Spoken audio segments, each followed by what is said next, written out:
भारत सरकार द्वारा पेश किए गए एक राष्ट्र एक चुनाव यानी one nation one election bill को लेकर अब देश के शीर्ष न्यायाधीशों और विपक्षी नेताओं ने गंभीर सवाल उठाए हैं।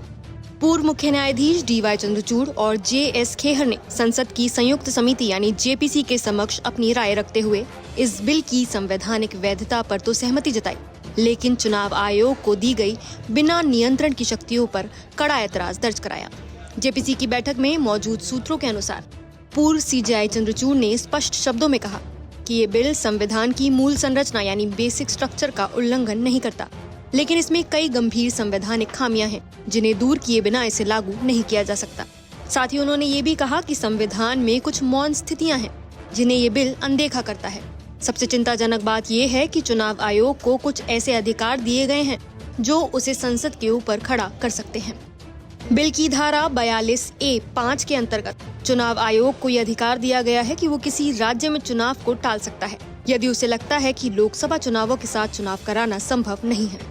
पूर्व CJI DY चंद्रचूड़ ने चेताया कि चुनाव आयोग को संविधान के भाग 15 में बदलाव करने का अधिकार देना असंवैधानिक है।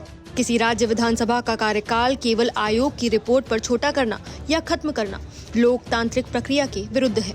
इसके साथ ही CJI चंद्रचूड़ ने 3 सुरक्षा उपाय भी सुझाए, जिसमें पहला है EC केवल राष्ट्रीय सुरक्षा या कानून व्यवस्था की गड़बड़ी जैसे हालात में ही चुनाव टाल सके। दूसरा, ऐसी किसी सिफारिश को संसद के दोनों सदनों से मंजूरी लेनी होगी।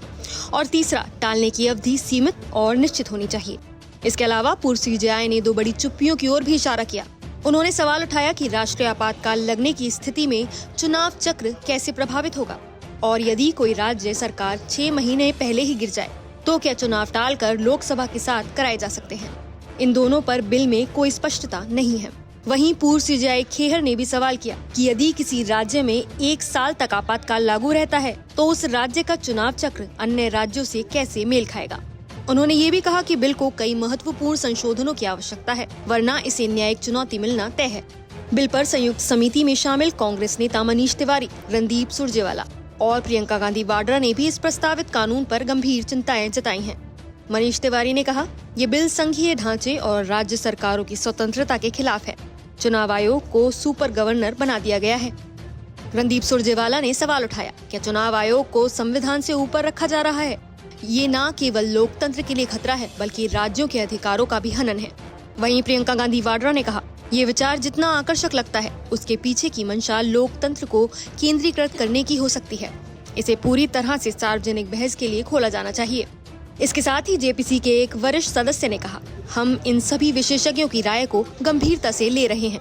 हमारा उद्देश्य यही है कि बिल ऐसा हो जो संवैधानिक ढांचे और लोकतंत्र के मूल्यों के अनुरूप हो। तो एक राष्ट्र एक चुनाव एक बड़ा और ऐतिहासिक बदलाव हो सकता है, लेकिन जब देश के सबसे अनुभवी न्यायविद और विपक्षी नेता इसके भीतर असंतुलित शक्तियों, अस्पष्ट प्रावधानों और संवैधानिक खामियों को लेकर चेतावनी दें, तो जरूरी हो जाता है कि इस पर सार्वजनिक विमर्श और संसद में व्यापक बहस हो। तो क्या ये बिल लोकतंत्र को एकजुट करेगा या अधिकारों को केंद्रीकृत कर देगा?